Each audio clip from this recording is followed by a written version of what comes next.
ام کنتم شہداء اذ حضر یعقوب الموت، کیا تم اس وقت موجود تھے جب یعقوب علیہ السلام پر موت آ پہنچی؟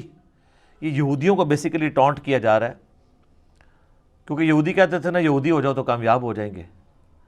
تو اللہ تعالیٰ فرما رہا ہے کہ تم حضرت یعقوب کا بیٹا تھا نا یہودا، جس کی وجہ سے یہودی نسبت ہے، تو تم حضرت یعقوب کے ماننے والے ہو. حضرت یعقوب کا ہی لقب ہے اسرائیل، ان کا نام ہے اسرائیل. اسرائیل کا مطلب ہے اللہ کا بندہ.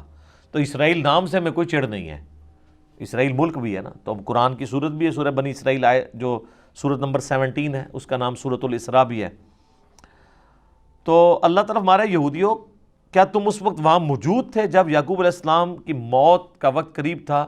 ان کے 12 بیٹے وہاں بیٹھے تھے، وہ اپنے بیٹوں کو نصیحت کر رہے تھے. اچھا، یہاں پہ بھی موت کا لفظ آیا ہے، وصال شریف نہیں آیا. جب آ پہنچی موت ان پر. اذ قال لبنیہ، جب انہوں نے اپنے بیٹوں سے پوچھا، ما تعبدون من بعدی، بتاؤ میرے مرنے کے بعد تم کس کی عبادت کرو گے؟ ہائے ہائے ہائے. قالوا نعبد الہک و الہ آبائک ابراہیم و اسماعیل و اسحاق الہا واحدا. تو انہوں نے کہا کہ ہم عبادت کریں گے آپ کے رب کی، جو آپ نے تعارف کروایا ہے، اور آپ کے باپ ابراہیم اور اسماعیل اور اسحاق کے رب کی، الہ واحدہ، جو کہ اکیلا یکتا الہ معبود ہے. یہاں پہ دیکھیں، حالانکہ حضرت یعقوب کے جو بیٹے ہیں اسماعیل تو ان کے اس اعتبار سے چچا لگتے ہیں، کیونکہ ان کے جو ڈائریکٹ دادا ہیں وہ تو حضرت اسحاق ہیں، اسماعیل تو نہیں ہے، کیونکہ اسحاق کی اولاد سے نا. لیکن یہاں پہ انہوں نے حضرت اسماعیل کو بھی باپ کہا ہے. تو یہاں سے یہ بات پتہ چلی کہ چچا کے لیے بھی باپ کا لفظ بولا جا سکتا ہے. ٹھیک ہے، اسی کو میں نے دلیل بنایا تھا. صحیح مسلم کی جو حدیث ہے کہ تیرا باپ اور میرا باپ آگ میں ہے، اس میں یہ الفاظ نہیں تھے کہ تیرا والد اور میرا والد آگ میں ہے. وہ نبی علیہ السلام نے اپنے چچا کی طرف نسبت کی تھی. وَنَحْنُ لَهُ مُسْلِمُونَ، اور ہم اسی کے تابع فرمان ہیں. پھر مسلم کا لفظ آ گیا. جی کیا بات ہے. اچھا، بعض لوگوں نے اس سے بابے ثابت کیے. وہ کہتے ہیں دیکھیں حضرت یعقوب کے بیٹے بھی کہہ رہے ہیں ابا جی اسی تواڈے دین دے پیچھے ہیں، تقلید ثابت کی ہے اس سے. او ظالموں، ان کا باپ جو ہے وہ امام نہیں ہے، وہ پیغمبر ہے. تو ہم بھی تو یہ کہتے ہیں کہ تم بھی اپنے باپوں کو چھوڑ کے محمد رسول اللہ کی اتباع کرو. اس سے تقلید ثابت کی ہوئی ہے. تقلید کی یہ دلیل میں یہ آیت لے کے آتے ہیں کہ آپ ہمیں جناب بڑا تانا دیتے ہو کہ ہم اپنے آباء و اجداد کے دین کے اوپر ہیں. وہ ہم کیا کہتے ہیں، قرآن تو جگہ جگہ یہی کہتا ہے کہ جب کبھی بھی انبیاء نے دعوت پیش کی تو انہوں نے کہا کہ بل وجدنا علیہ آباءنا، ہم تو اس کی پیروی کریں گے جو ہمارے آباء و اجداد پہ نازل ہوا. تو اللہ فرماتا ہے تمہارے آباء و اجداد اگر گمراہ تھے تو گمراہوں کی پیروی کرو گے. تو یہاں پہ کہتے ہیں یہاں سے تقلید ثابت ہوئی. انہوں نے سیدھا سیدھا کہا کہ ہم اپنے باپ اور اپنے دادے اور اپنے چچا ان کے دین کے اوپر ہیں. تو سر یہ ان کا جو باپ ہے وہ بھی پیغمبر ہے، ان کا جو باپ ہے وہ بھی پیغمبر ہے، ان کا جو باپ ہے وہ بھی پیغمبر ہے، تو چچا بھی پیغمبر ہے. صحیح بخاری میں حدیث ہے، نبی علیہ السلام نے کہا، کیا بات ہے، کریم ابن کریم ابن کریم ابن کریم، یوسف بن یعقوب بن اسحاق بن ابراہیم. یعنی چاروں پوری نسل جو ہے، ویسے تو آگے بھی چلتی ہے، یوسف کا باپ یعقوب، ان کا باپ اسحاق اور ان کا باپ ابراہیم علیہم السلام اجمعین. تلک امۃ قد خلت، یہ ایک بڑی عظیم امت تھی جو گزر چکی. ہائے ہائے، تم لوگ ان کے نام کے اوپر ہی کھا رہے ہو. لہا ما کسبت ولکم ما کسبتم، دیکھو جو کمائے انہوں نے نیک اعمال وہ اپنے لیے کمائے، تمہارے لیے وہ اعمال ہوں گے جو تم کرو گے، یعنی ان کے اعمال تمہیں کوئی فائدہ نہیں پہنچائیں گے. ولا تسألون عما كانوا يعملون، اور تم سے یہ نہیں پوچھا جائے گا کہ انہوں نے کون سے نیک اعمال کیے، تم سے یہ پوچھا جائے گا تم نے کون سے نیک اعمال کیے. وہ کہتے تھے ہمیں ابراہیمی نسبت کام آئے گی، یہودی کہتے تھے، نصرانی بھی. اللہ نے فرمایا تو بڑی پاکیزہ امت تھی، وہ گزر گئی، اپنے اعمال اپنے ساتھ لے گئی ہے، کوئی پیچھے تم لوگوں کے لیے تو نہیں چھوڑ گئی. اسی کانٹیکسٹ میں ایک صحیح مسلم میں حدیث ہے، نبی صلی اللہ علیہ وآلہ وسلم نے فرمایا قیامت والے دن جس کے عمل نے اسے پیچھے کر دیا اس کا نسب اسے آگے نہیں کر سکتا. اور اسی کو ہمارے نبی علیہ السلام نے کھول کھول کے بیان کیا، بخاری مسلم دونوں میں حدیث ہے، اے میری بیٹی فاطمہ میرے مال سے جو لینا ہے لے لے، اگر اللہ کے حضور پکڑی گئی تو میں تیرے کچھ کام نہیں آؤں گا۔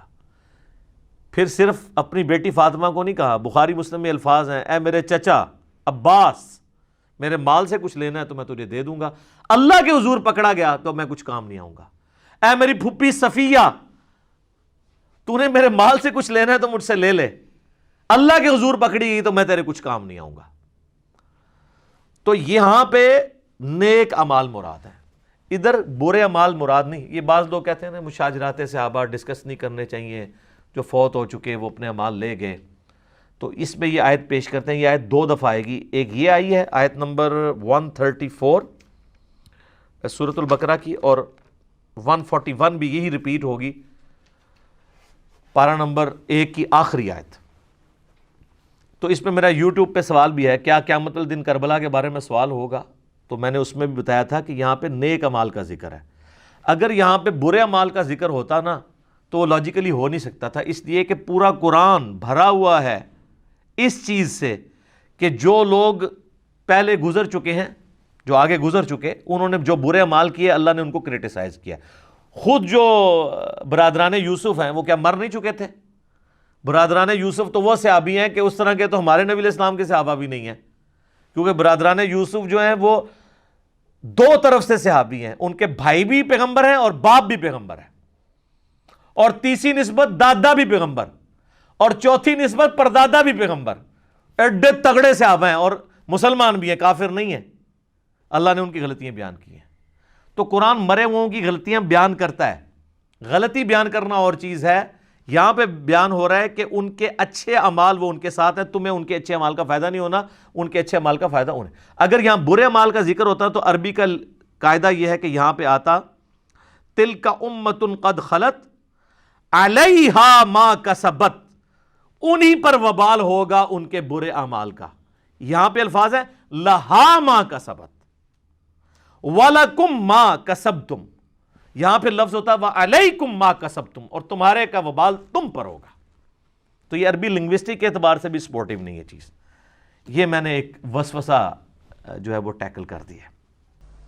ام کنتم شہداء اذ حضر یعقوب الموت، کیا تم اس وقت موجود تھے جب یعقوب کی موت کا وقت آیا؟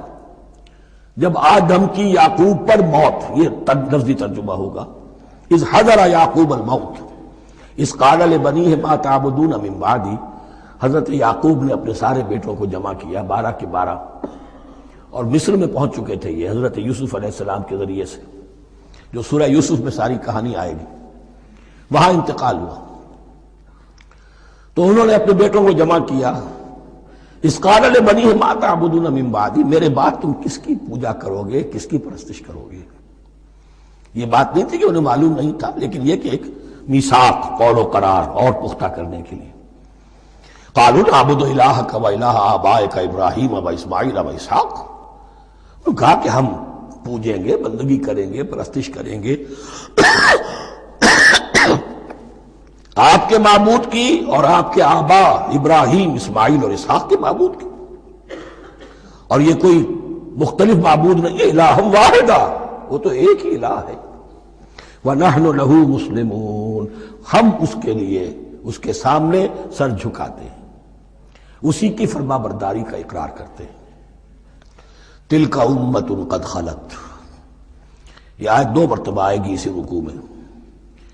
یہ ایک گروہ تھا انسانوں کا جو گزر گیا، ابراہیم، اسماعیل، اسحاق، یعقوب، ان کی اولاد، قد خلت، وہ گزر گئے۔ لہا ما کسبت ولکم ما کسبتم، ان کے لیے تھا جو انہوں نے کمایا، اور تمہارے لیے ہوگا جو تم کماؤ گے۔ یعنی یہاں پدرم سلطان بود کا کوئی مقام نہیں ہے، ہر شخص کے لیے اپنا عمل، اپنا ایمان، اپنی کمائی۔ وَلَا تُسْأَلُونَ عَمَّا كَانُوا يَعْمَلُونَ، تم سے یہ نہیں پوچھا جائے گا کہ وہ کیا کرتے تھے، تم سے پوچھا جائے گا تم کیا کر کے لائے ہو۔ تو راچے ہے پدرم سلطان بود، تو راچے ہے، تم کیا ہو بھائی، تو اپنی بات کرو، باپ تمہارا سلطان تھا، ہوگا